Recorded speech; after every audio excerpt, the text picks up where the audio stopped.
ECHS card के लिए हजारों रुपए देने के बाद भी और हर महीने जो फिक्स मेडिकल अलाउंस के नाम पर 1000 रुपए मिलते हैं वो भी हम नहीं ले रहे हैं। इसके बाद भी हमें ईसीएचएस का कोई भी बेनिफिट नहीं मिल पा रहा है।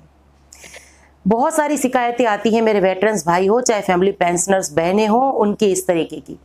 वो कहते हैं कि हमें ईसीएचएस कार्ड का कोई भी बेनिफिट नहीं मिल रहा। हमारे आसपास न पॉलीक्लिनिक है न कोई ऐसी बड़ी अस्पताल है जो ईसीएचएस के साथ करारबद्ध हो हमें इलाज देने के लिए।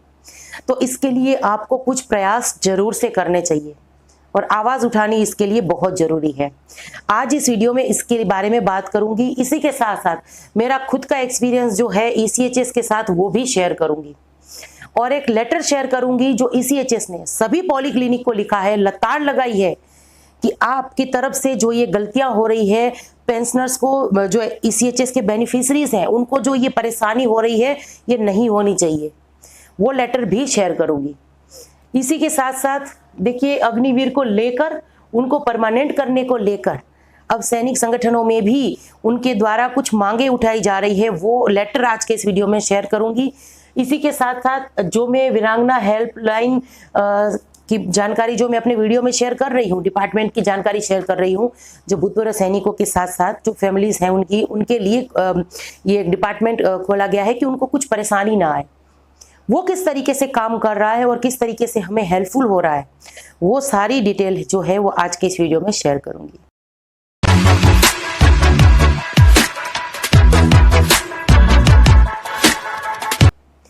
जय हिंद, जय भारत।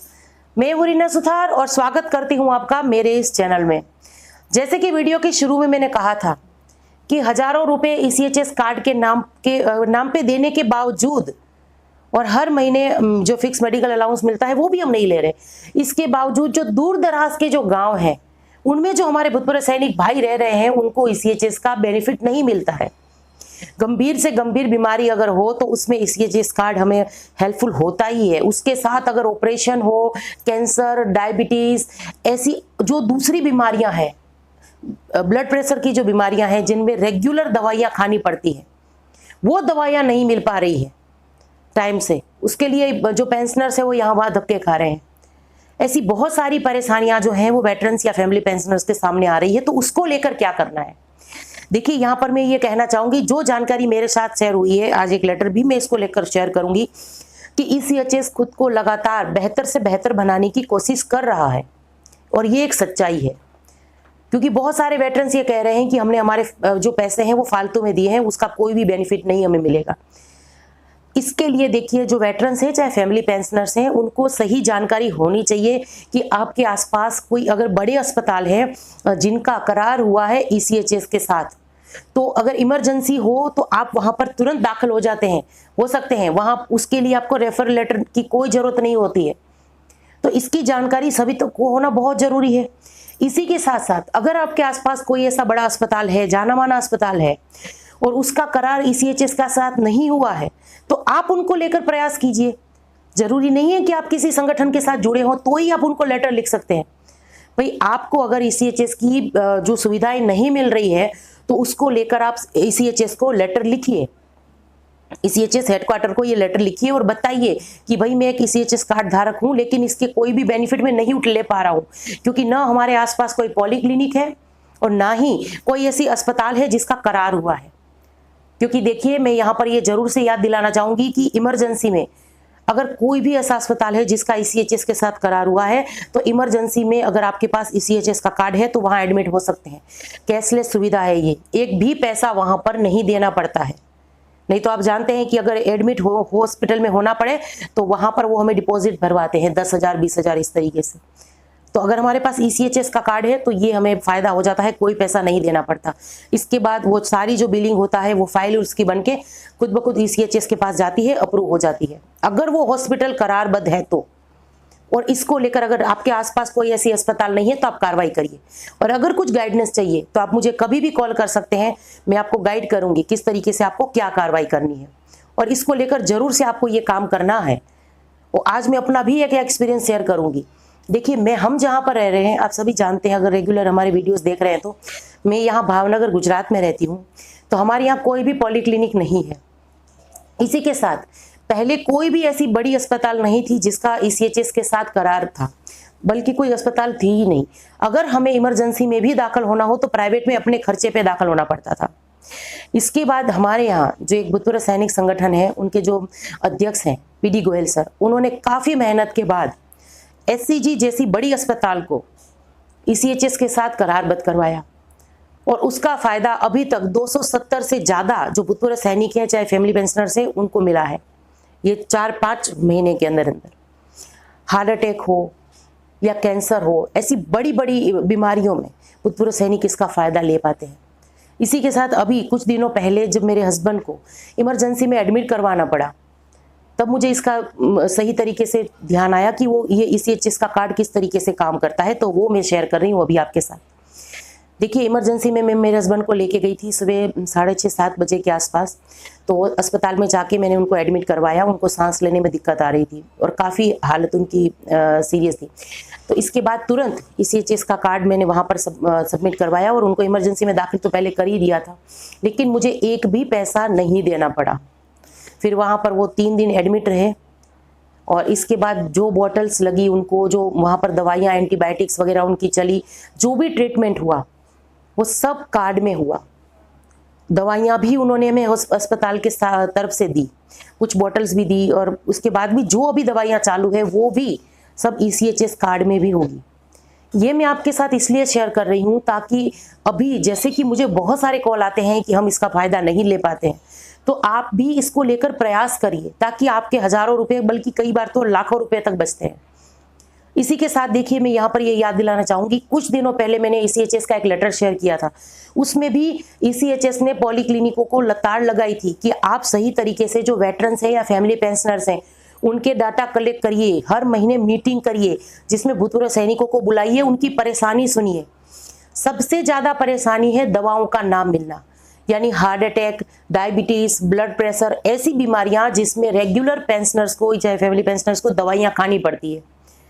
तो ऐसे में उनको अगर पॉलीक्लिनिक की तरफ से वो दवाइयां अवेलेबल नहीं होती हैं, कई बार वो सर्टिफिकेट ले लेते हैं और प्राइवेट में उसको लेकर दवाइयां लेने जाते हैं, वहाँ पर भी उनको दवाइयां नहीं मिलती है, तो वो पेंशनर्स परेशान होते हैं।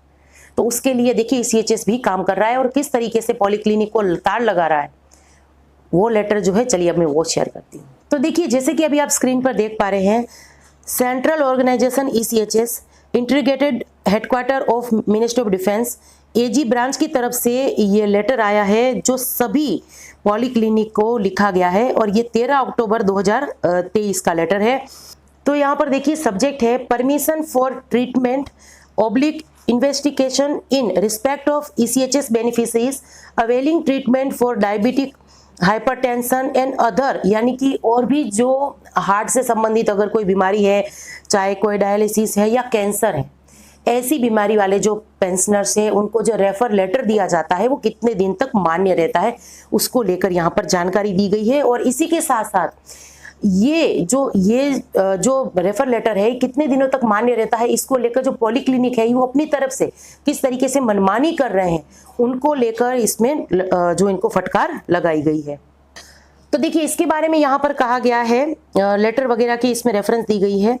और जैसे कि मैंने कहा कि चाहे डायलिसिस हो, चाहे हाइपरटेंशन हो या दूसरी कोई हृदय से संबंधित अगर कुछ बीमारियां हो, या इसमें देखिए जो लेटर है वो 180 दिन तक मान्य रहता है।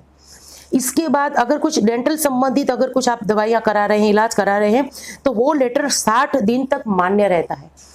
इसके बाद यहाँ पर ये लिखा गया है कि ये देखा गया है कि इस जो ये हमने फेरफार किया है, जो इस तरीके के रेफर लेटर कितने दिन तक काम करते हैं, इसके बारे में जो हमने लेटर भी लिख दिया है। इसके बाद भी कुछ पॉलीक्लिनिक ऐसे हैं जो अपनी मनमानी कर रहे हैं और जिसकी वजह से जो वेटरन्स हैं, जो पेंशनर्स हैं, बीमार हैं, जो उनको परेशानी आ रही है। तो ऐसा नहीं होना चाहिए और इसको लेकर आप ये चीज़ों को सुधारिए। ऐसी यहाँ पर पॉलीक्लिनिक्स को फटकार लगाई गई है और ये काफ़ी अच्छी बात है। और जैसे कि वीडियो के शुरू में मैंने कहा था कि अगर सही जानकारी होगी तभी आप इस चीज़ का जो है फ़ायदा ले पाएंगे। तो चलिए, इसी के साथ वीडियो में आगे बढ़ते हुए मैं बात करती हूँ ऐसी ही एक महत्वपूर्ण जानकारी, यानी कि अग्निवीर के बारे में। आप सभी को पता है अभी किस तरीके से 19 साल के अमृतपाल जी जो अभी शहीद हुए हैं, इसको लेकर और अग्निवीर स्कीम को लेकर उसको सही करने को लेकर देखिए सभी भूतपूर्व सैनिक संगठन जो हैं अभी आगे आ रहे हैं और इसको लेकर सोशल मीडिया में भी बातें हो रही हैं। ऐसे में देखिए इंडियन वेटरन्स ऑर्गेनाइजेशन की तरफ से 18/10/2023 यानी कि अक्टूबर में ये लेटर लिखा गया है माननीय प्राइम मिनिस्टर ऑफ इंडिया को, और ये कहा गया है कि देखिए यहाँ रिक्वेस्ट की गई है कि request to convert Agniveer in regular army, यानी कि अग्निवीर जो है उन बच्चों को आप रेगुलर आर्मी में कन्वर्ट कीजिए।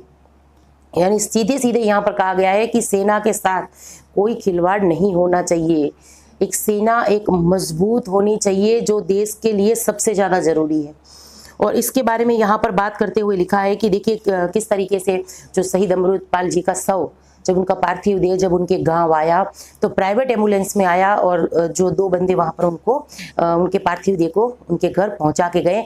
इसके बाद यहाँ पर लिखा है ये उनका अपमान था और जो अधिकारी थे, जो जिम्मेदार अधिकारी थे, उन पर कार्रवाई होनी चाहिए। और इसी के साथ साथ अग्निवीर जो है उस स्कीम को ना रखते हुए उसको परमानेंट किया जाए। इसके बारे में इंडियन वेटरन्स ऑर्गेनाइजेशन ने ये लेटर लिखा है माननीय प्रधानमंत्री जी को। चलिए इसी के बाद वीडियो में आगे बढ़ते हुए मैं एक और जानकारी शेयर करती हूँ जो जुड़ी है भूतपूर्व सैनिक हो चाहे फैमिली पेंशनर्स हो, इनकी परेशानियों के साथ। देखिए एक डिपार्टमेंट बनाया गया है जिसकी जानकारी मैं अपने हर वीडियो में देती हूँ, और उसका कारण ये है कि देखिए ये जो डिपार्टमेंट बनाया है ये भूतपूर्व सैनिक हो चाहे फैमिली पेंशनर्स हो इनकी हेल्प के लिए बनाया है। ऐसे में देखिए सीपी ग्राम के जो नंबर मैं शेयर कर रही थी वो नहीं लग रहे हैं। बहुत सारे वेटरन्स भाई ये शिकायत कर रहे थे कि मैम वहाँ पर फ़ोन रिसीव नहीं हो रहे हैं इस तरीके से। तो ऐसे में ये डिपार्टमेंट की जानकारी और इसके जो हेल्पलाइन नंबर है वो भी आप अपने पास सेव रखिएगा। तो ये काफ़ी हेल्प कर रहे हैं। और किस तरीके से हेल्प कर रहे हैं चलिए पहले मैं वो शेयर करती हूँ। हमारे यहाँ गुजरात की एक फैमिली पेंशनर है, उनके बिहाफ में मैंने कॉल किया था इस वीरांगना हेल्पलाइन केंद्र में। उसके भी अलग नंबर है, सर्विस पेंशनर्स के भी अलग नंबर है। तो मैंने इस हेल्पलाइन नंबर पे फ़ोन किया। वहाँ पर एक लेडीज़ थी, उन्होंने फ़ोन उठाया, एक वुमन थी, और बहुत अच्छी तरीके से उन्होंने बात की मेरे साथ। और मैंने उनको कहा कि क्योंकि ये जो फैमिली पेंशनर है इनको हिंदी नहीं आती है इसलिए मैं उनके माध्यम से बात कर रही हूँ। तो उन्होंने कहा कि चलिए कोई बात नहीं है, इसको लेकर सारी जो उनकी शिकायत थी वो उन्होंने नोट की। अभी तक जो ये फैमिली पेंशनर्स हैं हमारे गुजरात की, उनको OROP का एरियर भी नहीं मिला है और उनका रिवाइज्ड पेंशन नहीं हुआ है। इसको लेकर मैंने शिकायत दर्ज करवा दी। तो ये तुरंत उन्होंने इसको लेकर एक्शन किया और दूसरे ही दिन मुझे आप देखिए जैसे कि स्क्रीन पर देख पा रहे हैं टिकट नंबर वगैरह मिल गए। और जो ये फैमिली पेंशनर्स हैं उनके मोबाइल में भी एक मैसेज गया कि आपकी जो प्रॉब्लम थी वो हमने नोट कर ली है और इसको लेकर एक्शन भी शुरू हो गया है। यानी कि जल्दी से जल्दी उनका OROP का जो एरियर है वो भी उनके खातों में क्रेडिट हो जाएगा और इसी के साथ उनकी जो पेंशन है वो भी रिवाइज्ड हो जाएगी। तो चलिए ये एक अच्छी बात है कि ये जो हेल्पलाइन सेंटर है चाहे सर्विस पेंशनर्स और फैमिली पेंशनर्स दोनों के लिए है, ये हमें OROP का एरियर दिलवाने में भी हेल्प कर रहे हैं। तो इसको लेकर अभी बहुत सारे ऐसे वेटरन्स हैं जिनको एरियर नहीं मिला है, तो वो भी इसको लेकर प्रयास करिए और यहाँ पर आप अपनी कंप्लेंट जो है वो दर्ज करवा सकते हैं। चलिए ये 2-3 कुछ महत्वपूर्ण जानकारियां थी जिसको लेकर आज के इस वीडियो में आई थी। बाकी इसको लेकर आपके जो भी विचार है कमेंट्स के जरिए जरूर से शेयर करिएगा और वीडियो यूजफुल लगे तो लाइक और शेयर करना ना भूलिएगा। और मेरे चैनल पे नए हैं तो चैनल से जुड़ने के लिए चैनल को सब्सक्राइब कर दीजिएगा। इसी के साथ आज के इस वीडियो से विदा लेती हूँ। जय हिंद।